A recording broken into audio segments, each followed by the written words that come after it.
अस्सलाम वालेकुम दोस्तों, मेरा नाम है लियो, मैं सद हमेशा की तरह मौजूद है दाऊद और आप देख रहे हैं इस वक्त क्रिकेट लवर अली शो को। इसको देखना बनता है दूसरा लोग बात करने जा रहे हैं। बात करेंगे जी आज आपके साथ पाकिस्तान और साउथ अफ्रीका के दरमियान जो टेस्ट मैच का सिलसिला जारी और सारी है, उसमें अगर आज बात करें तो पाकिस्तान ने 259 रन लगा दिए हैं बोर्ड के ऊपर। पाकिस्तान के 5 खिलाड़ी आउट हुए हैं।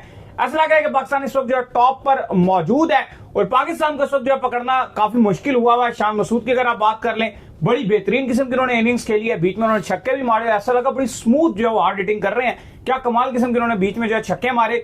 अब्दुल्ला शफीक के काफी कैचेस छोड़े। साउथ अफ्रीका वो साउथ अफ्रीका नजर ही नहीं आ रही थी। लगातार अब्दुल्ला शफीक को चांस दे रही थी, लेकिन जब बात आई बाबर आजम के ऊपर तो ऐसा लगा कि साउथ अफ्रीका जॉन्टी रोड बन गई है। वो क्या उसने कैच पकड़ लिया बाबर आजम का, अनबिलीवेबल कैच था। और बाबर आजम का जो स्पिन के अगेंस्ट स्ट्रगल है वो कंटिन्यू है। तो क्या ये टी20 में भी उनकी परफॉर्मेंस को हर्ट कर सकता है? मतलब जो उनके हम बात करें कि भाई टी20 में आ रहे हैं, इस पर ही बात करेंगे। तो अगर आप हमारे चैनल पर पहली बार आए, चैनल को सब्सक्राइब करें, साथ ही बात का खास करते हैं नंबर खबर के साथ जो हमारे पास आ रही है। तो नंबर वन खबर आ रही है वो यही आ रही है कि पाकिस्तान ने 260 रन जो है बोर्ड के ऊपर लगा दिया है, जो कि एक रिस्पेक्टेड जो है इस वक्त तक अगर आप बात कर लें तो पोजीशन के ऊपर जो है पाकिस्तान खड़ा हुआ है। शान मसूद ने आज बड़ी बेहतरीन किस्म की बारी जो है खेली है और साथ में अब्दुल्ला शफीक के वो लगातार जो कैचेस छूटने का सिलसिला था उसके बाद वो इनिंग बड़ी बेहतरीन खेल गए हैं। हमारे एक दोस्त काफी हैं, उनसे मैंने सवाल भी पूछा जिसके ऊपर वो तब भी गए कि भाई क्या है, तुम्हें क्या है, तुम्हारा सवाल मसला है, तुम्हारे सवाल में जो है मसला है लगातार क्योंकि कैच छूट रहे थे। उसने पूछ लिया यार आपको तो लगातार कैच छूट रहे क्या है, तो उसने अगर कहा तुम्हारे सवाल में जो है मसला हो तो कोई मुझे मसला जो है नजर नहीं आ रहा, क्या वजह है, तब क्यों नहीं है? देखिए, पहले तो मैं आज आपको बता दूं कि मैं आज बड़ा एक्साइटेड भी हूं और थोड़ा सा नर्वस भी हूं, इसलिए कि आज पाकिस्तान को ओडीआई का कप्तान अनाउंस करना है, आपके साथ शेयर करेंगे जैसे ही ये ऑफिशियली होता है, क्योंकि थोड़ी सी नर्वसनेस भी है कि आज ओडीआई में कौन कप्तान होगा। क्योंकि मैं देख रहा था जब ऐसा होता है ना, आज रिजवान भी अली क्योंकि जब बैटिंग करने के लिए आए ऐसा लग रहा था कि उनका दिमाग ना फंसा हुआ है कहीं और, उनका माइंड कहीं और था कि कप्तान का क्या होगा, मेरी कप्तानी जा रही है। क्योंकि ठीक है, कहा जा रहा है कि रिजवान को सैक किया जा रहा है, लेकिन समहाउ आपको होता है कि यार शायद मुझे कप्तान रिटेन कर लिया जाए। शाहीन ड्रेसिंग रूम पे तो जरूर मौजूद है, लेकिन उनका माइंड वहां पर था कि शायद आज मुझे कप्तान अनाउंस किया जाएगा। सलमान अली आगा के भी माइंड में ये था कि कहीं मुझे भी ओडीआई की कप्तानी तो नहीं मिलने के लिए जा रही, क्योंकि ये कंटेंडर्स हैं सलमान अली आगा और शाहीन शाह अफरीदी और रिजवान से क्योंकि कप्तानी ली जा रही है, जो आपकी एडवाइजरी कमेटी मीटिंग करेगी, फिर आगे जाके आपके साथ बात करेंगे। लेकिन अली साहब आज तो कमाल कर दिया भाई शान मसूद ने, जिस तरह से आपके मामूल हक की जब विकेट गिरी, अब्दुल्ला शफीक तो वैसे ही बड़ा प्रेशराइज थे लेकिन आज बेहतर खेल रहे थे, लेकिन शान मसूद ने तो भाई आते साथ ही निकल के हार्मर को छक्के मारे हैं। भाई कमाल कर दिया शान मसूद ने, वेल डिजर्व उनकी सेंचुरी थी। बहुत ही अनलकी रहे कि एक बहुत ही स्लो बॉल था महराज का, उसके ऊपर स्वीप मारने के लिए गए, टॉप एज लग गया और एक अच्छा कैच पकड़ा गया। और शान मसूद का जो 87 रन की पारी थी जिसमें 3 छक्के जबरदस्त किस्म के उन्होंने मारे थे, वो आप कह सकते हो कि वाइंड हो गई, वरना इसको सेंचुरी करनी चाहिए थी शान मसूद साहब को, जिस तरह से ये बैटिंग कर रहे थे। क्योंकि अब्दुल्ला शफीक और शान मसूद बड़ी जबरदस्त बैटिंग करके 146 तक स्कोर को ले गए थे।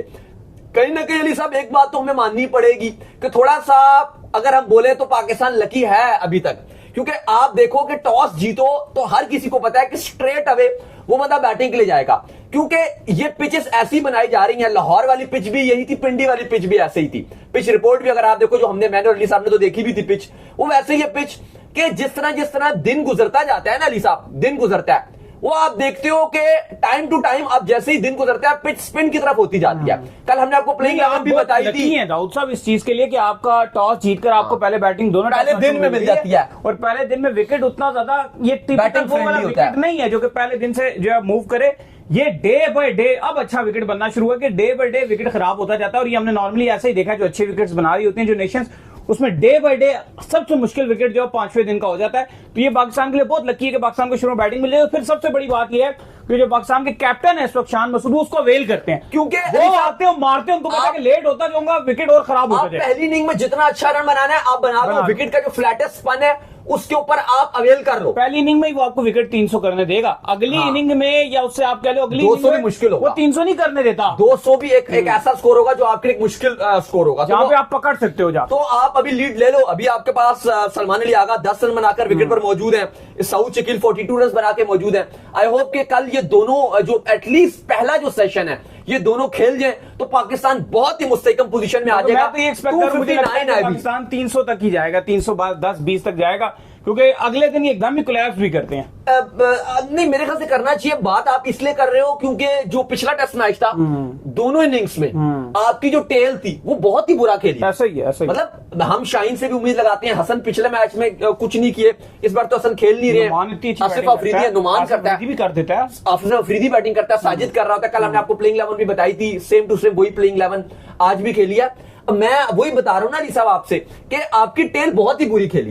अगर शाहीन कोई 20 बना दे, नुमान कोई 20 बना दे, अगर साजिद कोई 15-16 बना दे, मिल मिला के आपकी टेल के जो है आखिरी 4 ये 50-60 जोड़ दे अगर, तो मैं कहता हूं चलो अभी 259 है, 310 ये हो जाए और 30 और चलो 70 मिल मिला के जो आपके आ गए और 100 शकील ये दोनों बना दें, तो ना करके आप 350 तक बना सकते हो। मुझे लगता है कि 350 से ऊपर पाकिस्तान को बनाना चाहिए इस टाइम। अगर आप 350 बनाते हो तो फिर आपकी वाह है, आप इस टेस्ट मैच में टॉप पे हो। फिर साउथ अफ्रीका के लिए चीजें मुश्किल होंगी। अच्छा, मुझे साउथ अफ्रीका की प्लेइंग 11 में मैं समझ रहा था कि बडिंगम बेंच पे बैठे हुए हैं, वो एक मैच्योर प्लेयर हैं, वो ज्यादा मैच्योरिटी दिखाते हैं। उनको मेरे ख्याल से साउथ अफ्रीका को बैटिंग में 11 पे खिलाना चाहिए था। स्टब को खिलाया, स्टब एक बहुत बेहतर खिलाड़ी है वाइट बॉल के, डिवाल्ड ब्रेविस भी खेल रहे हैं, उन्होंने पिछली इनिंग में रन भी बनाए थे। लेकिन मुझे लगता है कि यहां पर बेडिंगम को आप चांस दे सकते थे। बेशक आपने अगर बाहर करना है तो आप स्टब को कर सकते थे, लेकिन कहीं ना कहीं मुझे लगता है कि आपको एडजस्टमेंट करनी चाहिए थी बेडिंगम की, क्योंकि जिस तरह के पिचेस हैं वो एक आपको स्ट्रॉन्ग बैट्समैन चाहिए था। वो एक अच्छे खिलाड़ी थे, उन्होंने रन भी बड़े मुश्किल टाइम पे अफ्रीका को बनाकर दिए हैं। बहरहाल अच्छी बात है। साहब, ये बाबर आजम का बताएं कि क्या इशू क्या चल रहा है। ठीक है, हम कहते हैं कि अच्छा कैच पकड़ा गया, जो भी हो गया, लेकिन at the end of the day Keshav Maharaj ने उनको आउट किया और स्पिन के अगेंस्ट जो उनकी स्ट्रगल है वो कंटिन्यू है। और हम ये एक्सपेक्ट कर रहे हैं बाबर आजम से कि बाबर आजम जो है वो T20 में भी आएंगे, और हम उनसे ये देख रहे हैं कि श्रीलंका में क्योंकि स्पिन ट्रैक होते हैं तो बाबर बड़े सॉलिड बैट्समैन है, तो हमें वहां पर बाबर आजम से बड़ी हेल्प मिलेगी। बट बाबर आजम तो सबसे ज्यादा स्पिन में ही फंस रहे हैं। अच्छा, अब इसमें हुआ ये कि जब बाबर आजम की एंट्री हुई, जैसे ही हुए तो वो रमी कमेंटेटर्स भी बैठे हुए थे, वो भी ये बात कर रहे थे कि ऐसा ये लग रहा है कि जो फैंस हैं वो सिर्फ बाबर आजम को देखने के लिए आए हुए थे। एकदम से जो थोड़ा सा इवन बड़ा अच्छा कर रहे थे शान मसूद और आपके अब्दुल्ला शफीक, लेकिन एकदम से जब बाबर आजम आए तो ऐसा लगा कि फैंस जाग गए हैं, सोए हुए थे फैंस एकदम से उठ गए, चीखा मारने लग गए, बाबर आजम को के लिए बाबर आजम के लिए स्लोगन्स मारना शुरू हो गए। अब बाबर आजम मिडल पे आए, बाबर आजम ने भी आते साथ जो है वो पहले एक चौका मारा, थोड़ा सा बॉल भी उनको रूम भी मिल गया था। फिर उसके बाद बाबर आजम ने टाइम टू टाइम लगातार 2 चौके और भी मारे। बड़ा अच्छा बाबर आजम ने मोमेंटम ले लिया था, 3 चौके मारे। नजर आ रहा था कि बाबर आजम निक में नजर आ रहे हैं, गैप ढूंढ रहे थे और वहां पे बाउंड्रियां मारना शुरू हो गए। हाँ, लेकिन उसके बाद बाबर आजम रोकते हुए सिली मिड ऑफ पे कैच दे गए। मतलब बाबर आजम जैसा वो जो साइमन जैसा दिखता है, लंबे बालों वाला डिजॉर्जे, वो कैच ही बड़े अच्छे पकड़ता है, सारे लोग कैच पकड़ लेते हैं। लेकिन बाबर आजम जैसा एक मैच्योर खिलाड़ी है ना, अगर आप बाबर आजम कोई टेल एंडर नहीं था वो, तो ये बड़ा ना बुरा लगा ये देखकर कि बाबर आजम एक बॉल को डिफेंस करते हुए आप देख भी रहे हो कि सिली चढ़ा हुआ है, सिली मिड ऑफ पे आपके मुंह के ऊपर खड़ा हुआ, सिली मिड ऑफ की पोजीशन पर। अब उसके बावजूद आप वैसे ही वहां पर कैच दे रहे हो। देखो, अगर तो आप देखो ना कुछ, चलो टेल अंडर या कोई टेक्निक वाइज फारिक बैट्समैन इस तरह का इस पोजीशन पर सिली मिड ऑफ पे कैच दे तो मैं मान लूं कि यार ठीक है, लेकिन बाबर जैसा प्लेयर, इतना मैच्योर प्लेयर निक में नजर आ रहा है और वो ऐसे अपना डिफेंड, और हम तो मानते हैं ना कि बाबर आजम का डिफेंड बड़ा सॉलिड है।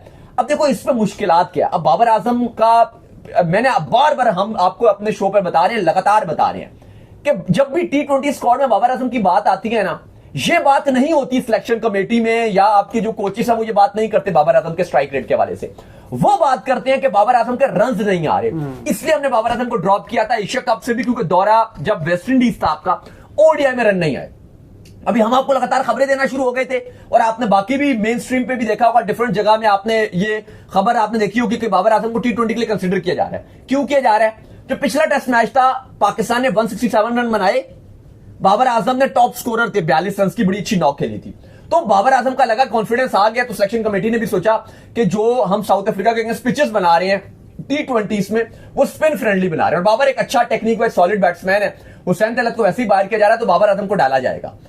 अब बाबर आजम, अगर देखो अभी टेस्ट स्क्वाड अनाउंस नहीं हुआ, एक आध दिन में स्क्वाड अनाउंस हो रहा है, आजकल में स्क्वाड आपका आ जाना है, लेकिन अगर बाबर आजम इस तरह की मैच्योरिटी दिखाएंगे तो देखो फिर खौफ वाली बात यह है कि जो आपकी सिलेक्शन कमेटी है फिर वो यूं इस तरह ऊंच नीच फैसले कर जाती है। तो बाबर आजम थोड़े से रन बना दे, क्योंकि अगर वो ऐसे करेंगे तो फिर कहीं ना कहीं जो उनकी T20 के स्क्वाड में जो उन्होंने अपनी जगह बनानी है वो हर्डल भी बन सकती है। अभी तक तो ऐसी कोई मसला नहीं है, लेकिन देखो फिर आपको पता है कि वो वक्त बदलते देर नहीं लगती। वक्त बदलते देर नहीं लगती, और ये हो रहा है, ये होता आ रहा है बाबर आजम के साथ कि वेस्ट इंडीज से पहले एशिया कप में उनको स्क्वाड में उनकी जगह थी, सिलेक्शन कमेटी ने मीटिंग की थी, क्या हुआ? वेस्ट इंडीज में बाबर आजम ने 3 ओडीआई में रन नहीं बनाए, क्या हुआ? एशिया कप से बाहर हो गए। बिल्कुल ऐसा ही है। अभी फिर कंसीडर किया जा रहा है, T20 में जगह मिल रही है साउथ अफ्रीका के अगेंस्ट, मिल रही है। बाबर आजम दोबारा से बिल्कुल ही पोर अपनी टेक्निक दिखाकर आउट हो रहे हैं, तो ये उनके लिए चीजें खराब भी हो सकती हैं। आई होप के अगर जो ये वाली इनकी इनिंग है ये इंपैक्ट ना डाले। देखो मैं मानता हूं कि शायद आप भी बोलोगे कि यार ये एक आध इनिंग से क्या हो जाता है, लेकिन आपकी हिस्ट्री यही है, आप इसी तरह पिक कर रहे हो, आप इसी तरह प्लेस को ड्रॉप कर रहे हो। तो आई थिंक आज बाबर आजम बड़े अच्छे निक में सुबह नजर आ रहे थे, दोपहर को नजर आ रहा था कि बाबर आजम आज बैटिंग कर रहे हैं, अच्छे चौके मारे थे। मुझे लगता है बाबर आजम को अच्छा करना चाहिए था, जिस तरह से वो आउट हुए हैं। ठीक है अनलकी भी रहे हैं, थोड़ा सा आप बोल सकते हो कि शायद टेक्निक का भी थोड़ा सा मसला था, ऐसे कैच नहीं देना चाहिए था, लेकिन जो भी वो अच्छा नहीं हुआ साहब। नहीं बिल्कुल, बाबर आजम को थोड़ा सा जो है वो मजीद आगे जाना चाहिए था, एटलीस्ट 50 रन इस विकेट के ऊपर करने चाहिए थे, क्योंकि विकेट मुश्किल नहीं था। अगर शान मसूद इतने इजीली रन्स कर रहा है तो बाबर को भी रन्स करने चाहिए थे। बाबर तो टेक्निकली इतने स्ट्रांग बैट्समैन है, और बाबर को इस तरह से विकेट देकर जाना, फैंस भी बड़ा फिर जो है वो आप कहने के आस्ता उदास हो जाते हैं, फिर फैंस का भी थोड़ा आना कम हो जाता है। क्योंकि अब देखो ना काफी पिंडी में तो आज फ्री एंट्री भी रखी गई थी, क्राउड भी एक अच्छी तादाद में आया हुआ था, लोग बाबर आजम को देखने के लिए आए थे, क्योंकि जिस तरह से मैं भी आपको बता रहा हूं कि एकदम से फैंस सोए हुए थे। इवन अब्दुल्ला शफीक और आपके शान मसूद इतना अच्छा खेल रहे थे, दोनों 146 तक स्कोर को लेके, एक ही खिलाड़ी आउट था, कोई इंटरेस्ट नहीं था, वो कोई चेयर ही नहीं कर रहे थे दोनों के लिए। इवन शान ने तो निकल के छक्के भी स्टार्ट ने मारे, पर चलो वो भी बहुत डिफेंसिव हो गए थे। लेकिन जिस तरह से बाबर आजम की खाली एंट्री हुई है, एक अलग ही लेवल का शोर था, एक अलग ही क्राउड पंप अप हो गया था।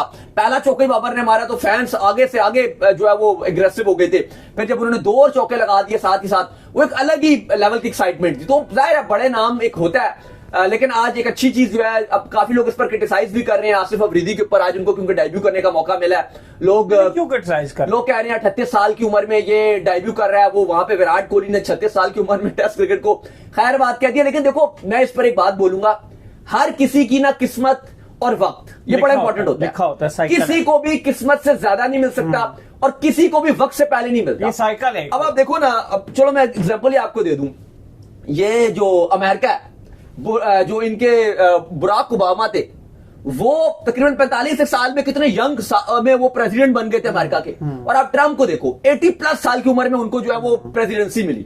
तो वक्त से पहले किसी चीज को मिलता नहीं, हर किसी का वक्त आता है, तो इसमें कोई ऐसी बात नहीं है। पर एक और चीज पर तो सोचेंगे, उसने कितना साल वेट किया, बर्दाश्त कितना किया, वो मेहनत करता रहा, और कितने साल वो क्रिकेट खेलता रहा है कि नहीं मुझे चांस मिलेगा, वो तो कब का छोड़ के जा चुका होता। तो इस चीज को भी तो देखिए, किसी की मेहनत के ऊपर आपका हक नहीं बनता कि आप उंगली उठाओ, तो दें उसको।